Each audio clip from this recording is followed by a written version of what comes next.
pactos. Dios es un Dios que se relaciona con los hombres mediante pactos. ¿Comprende, hermano? Pactos. Pacto es un acuerdo entre dos partes, ¿no es cierto?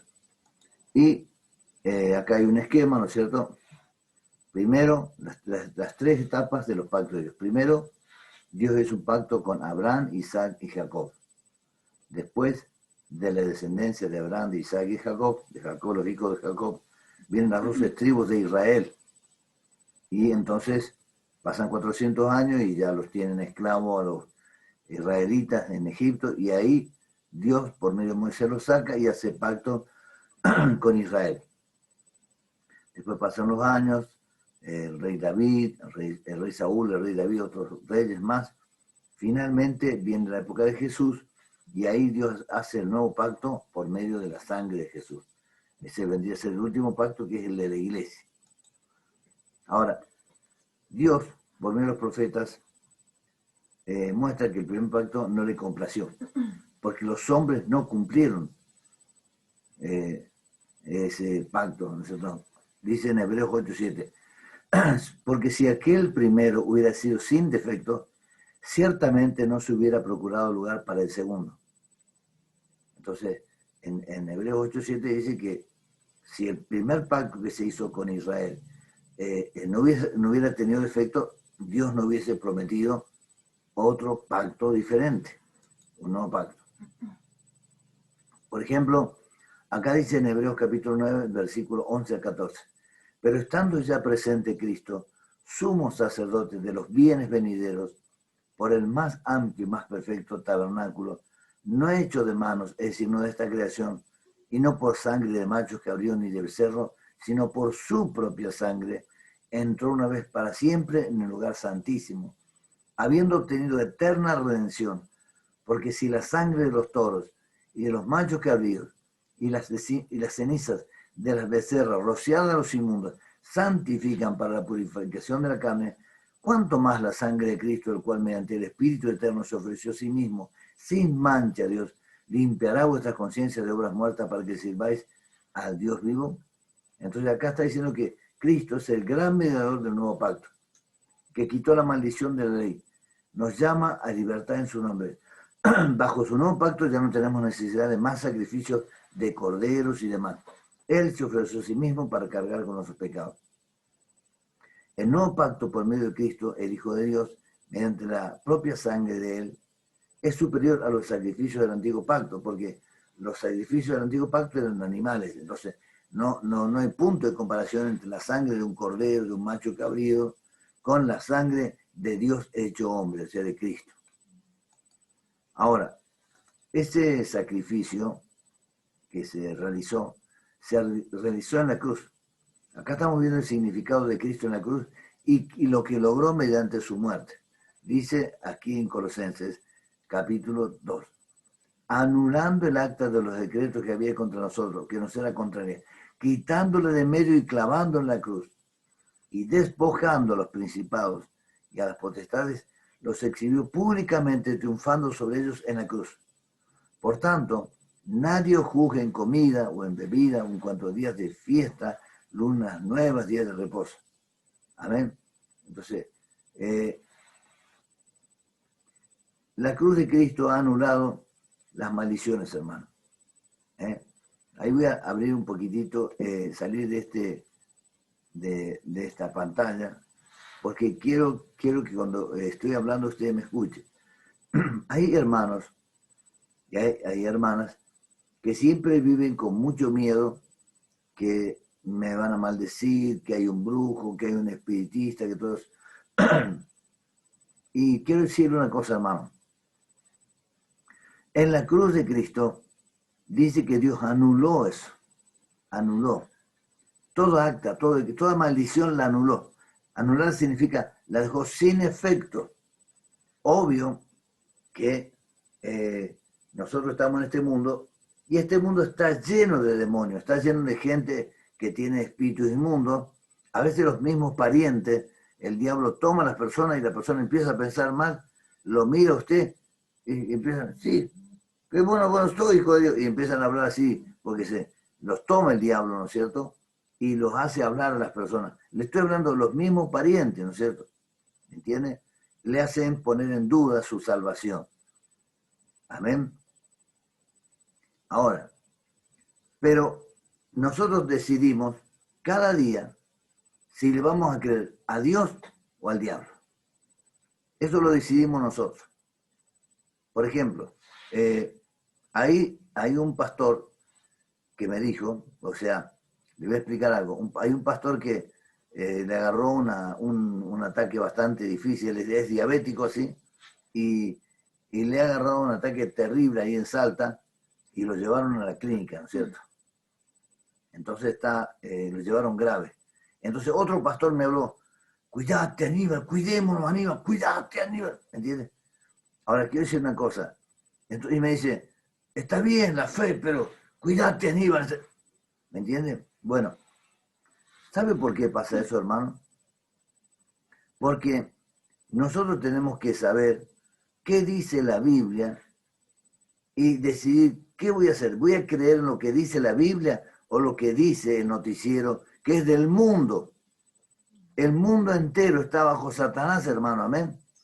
Entonces, si está bajo Satanás, significa que el diablo puede utilizarlo y el diablo va a utilizar la radio, la televisión, el internet, va a utilizar todo eso para tratar de hablarle a usted y decirle, cuidado, te vas a morir, cuidado, el coronavirus entra por la ventana, el coronavirus es pesado, anda arrastrándose por el piso, el coronavirus te va a patear por detrás, el coronavirus te va a apuñalar. Entonces la persona, yo estoy, el coronavirus. Entonces, ¿cómo terminamos si vemos todo el día así? Porque si la fe viene por el oír, y el oír por la palabra de Dios, hermano. Pero si uno está meta a oír la radio, entonces uno, no quiero criticar a los hermanos, ¿no? Hermano, no quiero tener un palito de hermana Clarisa, ¿no? Los que escuchan mucho la radio, ¿ven? Pero escuche, y hay veces, hermano, hay hermanos que predican, o hermanas que predican, y no predican con fe, hermano. Predican con duda, predican con incredulidad. Supongamos un programa cristiano. Hermanos, quiero decirle que la hermana Pepitita, ella creía mucho en Jesús. Y se enfermó el coronavirus. Y se murió de coronavirus. La hermana Pepitita creía mucho. Entonces los que creen mucho están en peligro. Porque son tontos. Porque le creen a Dios. No, hermano. No es tonto el que le cree a Dios. ¿Entiende? Porque la fe se apoya en Dios. La fe no se apoya en el pastor. No es lo que dice el pastor Aníbal, ¿entiende? Yo en esta noche estoy compartiendo la palabra de Dios. Estoy diciendo que Dios es un Dios de pactos. Pacto significa acuerdo. Ahora, hemos visto 3 pactos. Los pactos que Dios hizo con Abraham, Isaac y Jacob.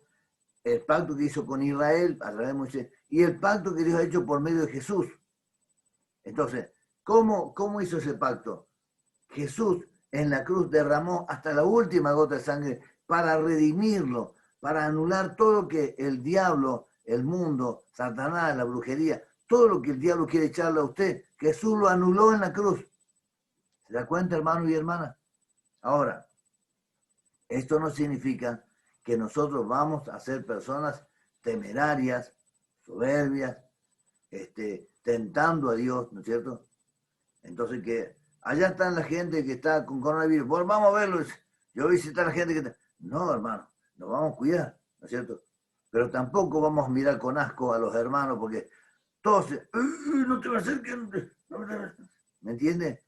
Y no tener misericordia, no tener paciencia, ¿no es cierto? No tener un corazón de decir, bueno, mi hermano está tosiendo, no significa que tenga coronavirus. Puede ser que tenga virus corona, no coronavirus. Amén. Bueno, entonces, bueno, hay hermanos que tienen resfrío, pero no todos los resfríos son coronavirus, hermano, ¿entiendes? No porque te estornude su abuelita, su hermana, su esposo. Ay, está estornudando, está estornudando, un moquito, coronavirus. ¿Entiendes? No, hermano. no se asuste, no se asuste, porque el miedo baja la guardia, ¿entiende? Cuando uno tiene miedo, baja la defensa, eso está comprobado, lo dicen los médicos, ¿me entiende? Entonces, cuando uno tiene fe en Jesús, Dios le da espíritu de fe, de amor, de dominio propio, el Señor le da esa fe, y entonces entra el Espíritu Santo en usted, y el Espíritu Santo le empieza a usted a animar, le empieza a subir a usted las defensas, amén. Gloria a Dios, hermano. Yo en esta noche quiero decir una cosa, voy a parar un poquito la predicación de que la sangre de Cristo, yo quiero que usted comprenda, porque lo hemos repetido muchísimas veces, sabe lo que significa la sangre de Cristo para Dios. Es una sangre santa, es una sangre pura, es un sacrificio. No hay ningún sacrificio que se compare al de Jesús. Entonces, ni toda su bondad, toda mi bondad, no es ni la milésima, ni la millonésima parte de lo que es la sangre de Cristo para Dios. Entonces, lo único que tenemos que hacer nosotros es andar en la luz y esa sangre nos va a limpiar. ¿Y qué es andar en la luz? No tener odio hacia los hermanos. Amar a los hermanos fraternalmente, estar en comunión y vivir con el perdón a flor de labios. Perdonar, hermano. Renunciar todo lo que sea raíz de amargura, rencor, ¿entiende, hermano? Hay que vivir en paz, ¿entiende? Y hay que tener la vara de la misericordia, porque dice, con la misma vara que nosotros medimos que va a ser Dios, Dios nos va a medir, hermano, amén.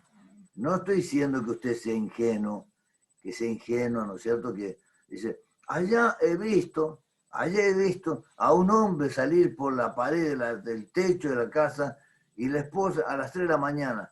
¿Qué estará haciendo? Debe estar haciendo algo lindo, algo, no sé, capaz que está practicando para ser un rey mago, no sé, pero, a las 3 de la mañana sale así y la esposa no sabe nada. Y al otro día le pregunta, señora, ¿por qué su esposo salía así? Yo creí que era un gato, ya lo iba a ondear. No sé qué, porque no, yo no sé nada, no. Yo estaba dormida profundamente y no supe qué estaba haciendo. Entonces, no estoy diciendo que hasta ese punto nosotros seamos ingenuos y no nos demos cuenta de la maldad, ¿me entiendes? Pero nosotros no somos jueces de la gente, hermano. No estamos para juzgar a la gente, para estar, ha visto que no, ¿me entiende? Muchas veces el diablo nos trae cosas patentes. Patente significa que es evidente que esa persona es mala, esta otra persona es mala, ¿entiendes? Pero dejemos el juicio para Dios. Y no dejemos que el diablo nos ponga palabras de maldición en nuestra boca, porque Dios nos ha llamado para bendición, para recibir bendición y para impartir bendición, ¿no es cierto? Vamos a volver a la pantalla para que podamos ver el material. Estamos viendo el significado de la cruz de Cristo, ¿no? Ahora, esa cruz de Cristo ha hecho que Jesús, con ese pacto, dice que sea el autor de la salvación. Dice en Hebreos capítulo 5, verso 9. Y aunque era hijo, por lo que padeció, aprendió la obediencia. Y habiendo sido perfeccionado, vino a ser autor de eterna salvación para todos los que le obedecen. Y fue declarado fue declarado por Dios sumo sacerdote según el orden de Melquisedec. Entonces, el sello de no pacto es la salvación de Jesús, por medio de su sacrificio para todos los que por medio de la fe que obra por el amor alcancen la salvación. Porque en Gálatas 5:6 dice, porque en Cristo Jesús ni la circuncisión vale algo, o sea, no vale ser algo, yo soy judío, yo soy del pueblo elegido por Dios, ni la incircuncisión, yo soy gentil, yo no soy judío, sino lo que vale es tener la fe en Jesús, pero que nos hace obrar por amor, ¿entiendes? Entonces nosotros, por amor a Jesús, perdonamos, por amor a Jesús, amamos a los hermanos, ¿entiendes? Dejamos el rencor de lado, hermano, ¿no es cierto? Nosotros con mi esposa, cada vez que ayunamos y oramos, siempre, sí, perdona aquí, perdona, y estamos meta a perdonar y renunciar al rencor, ¿no es cierto? Porque ayunar, lo más importante de ayunar es que perdonar, desatar la ligadura de impiedad. Entonces acá dice, 1 Corintios 11:23, porque yo recibí del Señor lo que también os he enseñado, que el Señor Jesús, la noche que fue entregado, tomó pan. Y dice en Corintios 11:24, y habiendo dado gracias, lo partió y dijo, tomad, comed, esto es mi cuerpo que por vosotros es partido. Haced esto en memoria de mí. Corintios 11:25 dice, asimismo tomó también la copa, después de haber cenado, diciendo, esta copa es el nuevo pacto de mi sangre. Haced esto todas las veces que la bebida en memoria de mí. Fíjese, esta copa, o sea, en la Santa Cena, estamos recordando el nuevo pacto, pero en la sangre de Jesús. En la cena del Señor recordamos el nuevo pacto en la sangre del Señor Jesucristo. Y todos los que por nuestro pacto tenemos comunión en el cuerpo y la sangre del Señor. Participamos. Comunión significa participar de que tenemos algo en común. ¿Qué es lo que tenemos en común? El cuerpo y la sangre de Jesús. Y por medio de eso, la comunión con el Espíritu Santo. Participamos todos del Espíritu Santo. Debemos recordar que para participar de la cena del Señor, del Señor dignamente, el único requisito es andar en la luz. No es una ocurrencia mía. Mira lo que dice. 1 Juan 2:10. El que ama a su hermano permanece en la luz y en él no hay tropiezo.